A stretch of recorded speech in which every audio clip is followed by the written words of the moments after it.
Walmart as best idea for 2024. The firm rating. In the heart of the United States, a poor man named Sam Walton had a small idea, one which evolved into a worldwide sensation. He conceived the blueprint for a retail store that would redefine the shopping experience for generations to come, finally starting a family dynasty of staggering wealth. Today, this idea stands as the peak of shopping luxury, boasting a staggering valuation of approximately $415 billion. However, the roots of this brand trace back a century to the inspiring tale of a teenage boy with a bag of dreams. Armed with only determination, he embarked on a courageous journey. Leaving his hometown, he sought refuge in a foreign land. After years of perseverance, he pivoted towards his passion, establishing a multinational retail corporation. Little did he know that this endeavor would thrust him into the forefront, giving rise to a billion-dollar empire. This is the story of how Wal-Mart was made.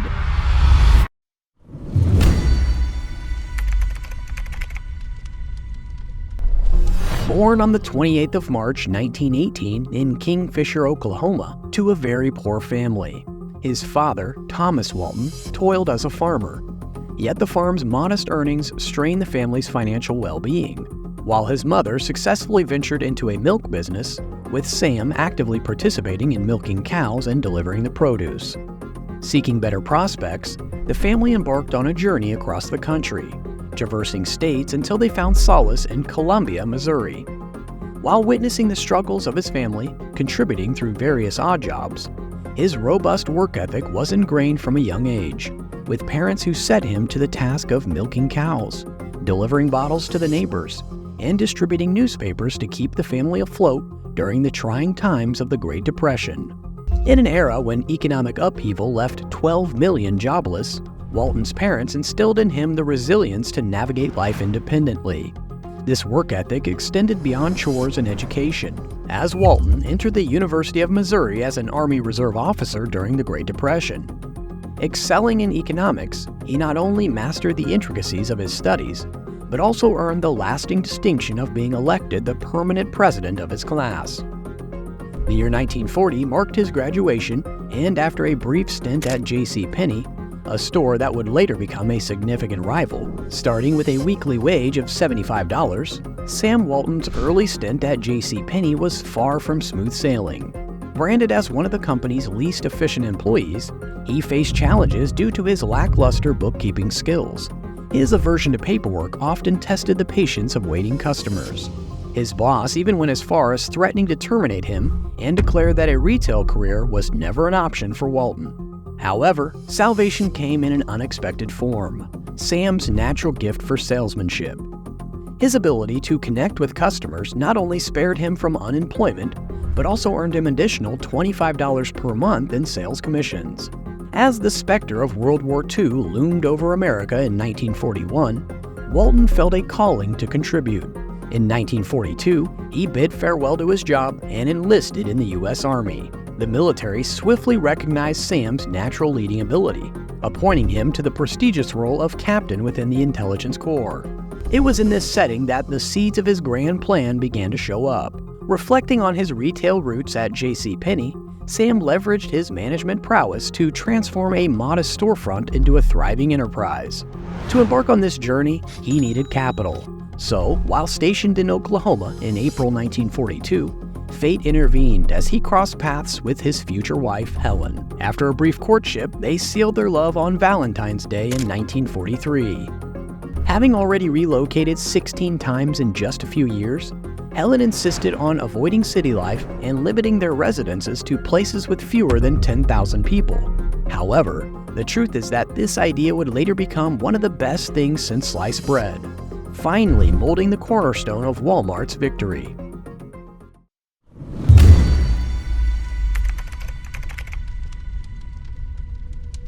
As the war in 1945 came to an end, Sam Walton found himself with the family to support. At a young age, Sam was already armed with an impressive resume.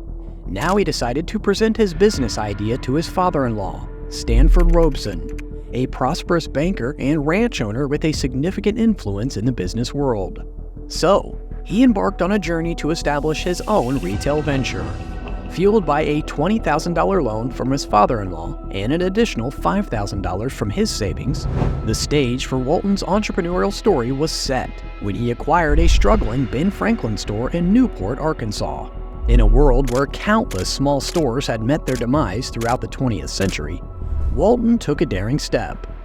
The store he purchased not only had a history of financial failures, but also came with a hefty price tag. The rent, constituting 5% of the sales, initially seemed reasonable to Walton. However, post-lease signing, he discovered that he had agreed to the highest rate ever paid for a variety store business.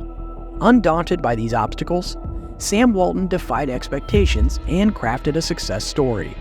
He studied the conventional rules of retail and fearlessly discarded those that seemed illogical, which for him were nearly all of them. Facing the obligation to procure goods exclusively from company outlets upon acquiring the Ben Franklin store, Walton unearthed a contractual loophole.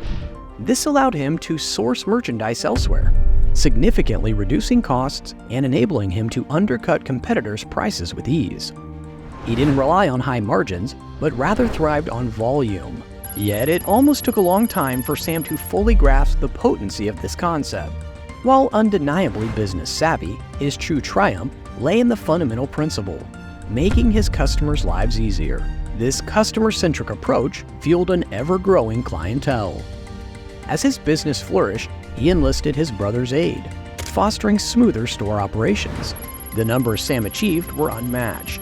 Within his initial full year of ownership, sales skyrocketed by over 45%, reaching an impressive $105,000. The momentum persisted, with sales surging to over $225,000.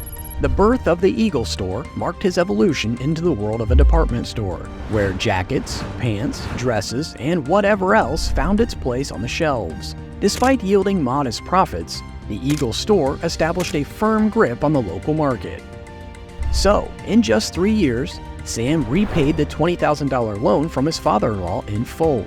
2 years later, he stood as the owner of the variety store in Arkansas. However, his soaring success cast a shadow over his inaugural venture, delivering a harsh lesson in the unpredictable landscape of business. The landlord, witnessing Sam's triumph, chose to forego lease renewal, driven by a newfound desire to capitalize on the success himself. Faced with no alternatives, Sam sold the store's inventory for $50,000, finally bidding farewell to Newport. Yet fate had a different script in mind. Unfortunately, the business was inevitably doomed to fail. So this juncture marked a pivotal moment, the greatest downfall of Walton's business journey.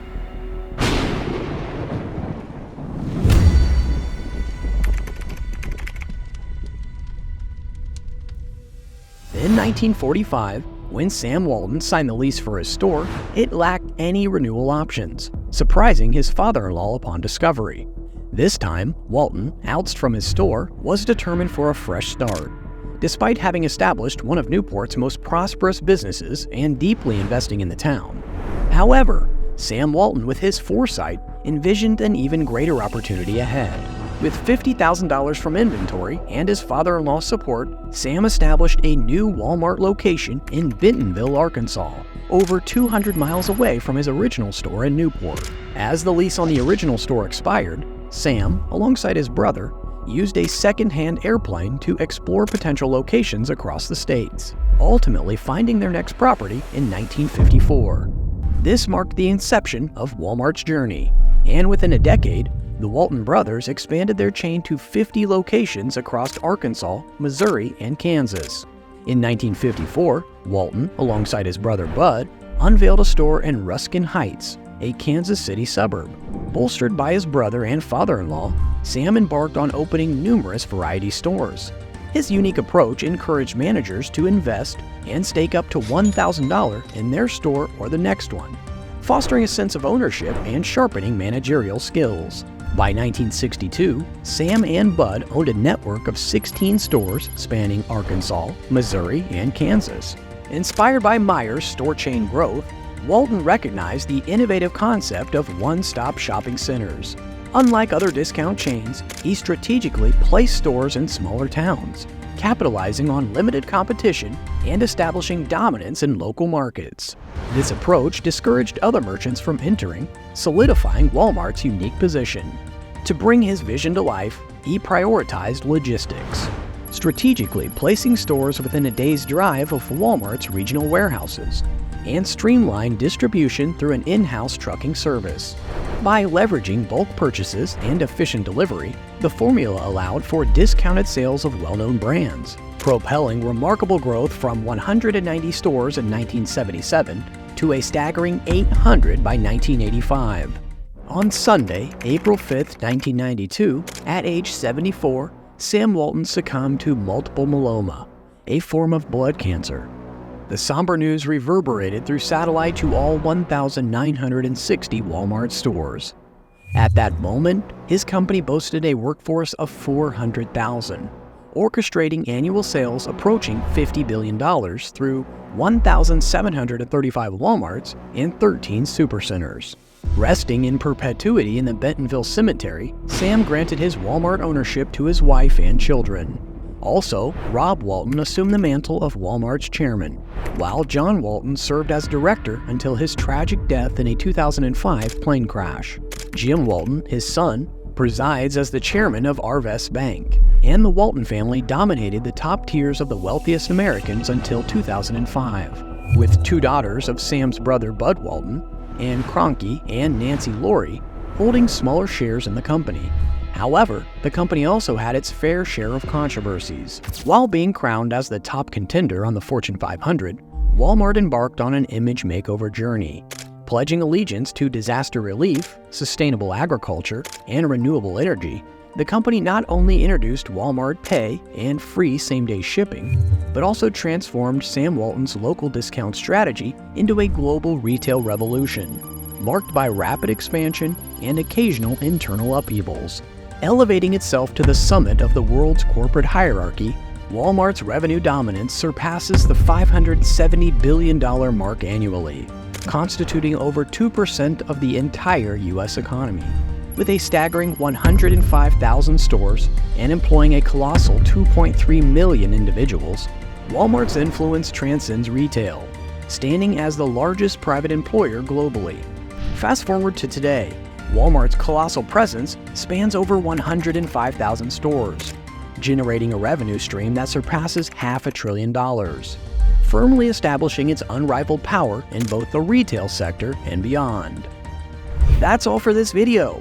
If you enjoyed it, don't forget to like the video and subscribe. Thank you for watching.